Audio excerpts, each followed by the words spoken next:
American Sign Language or the ASL. Through repetition, Washoe learned signs such as more and used them to communicate. So ano ba yung sign language ng more? Hindi ko kasi alam ko yung sign language ng kung paano yun. Oo nga! Ganda yung pamangkin ko pag more.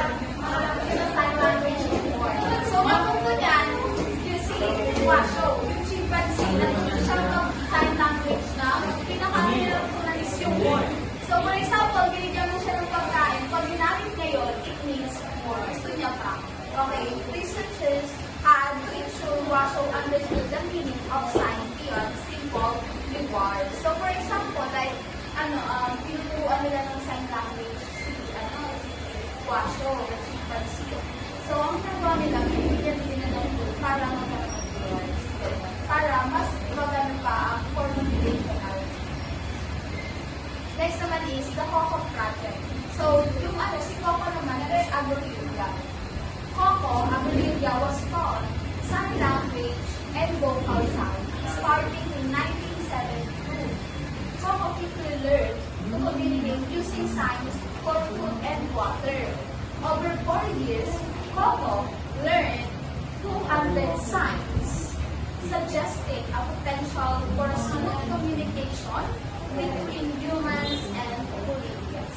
So as you can see, yung mga Polybius, di ba, mas sila, mas like yung intelligence nila is parang kayang pantay-pantay na rin sa inyo. So as you can see, mas madali makapag-communicate sa Polybius.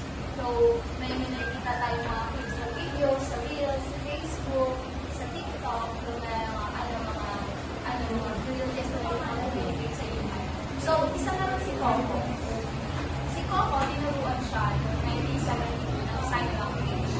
Ang pinakamabilis na natulong ni Coco is kung paano pagpili ng food and water.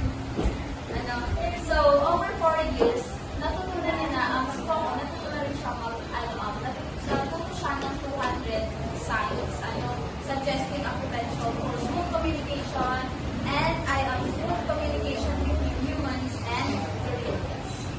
So, for application, linguistic studies emphasize the difference between animal communication and human language.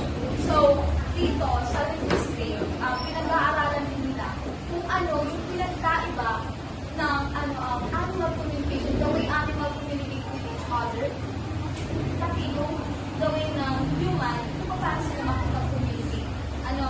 So, in 19th century, linguistics like Jacob, Grimm, and others contributed to the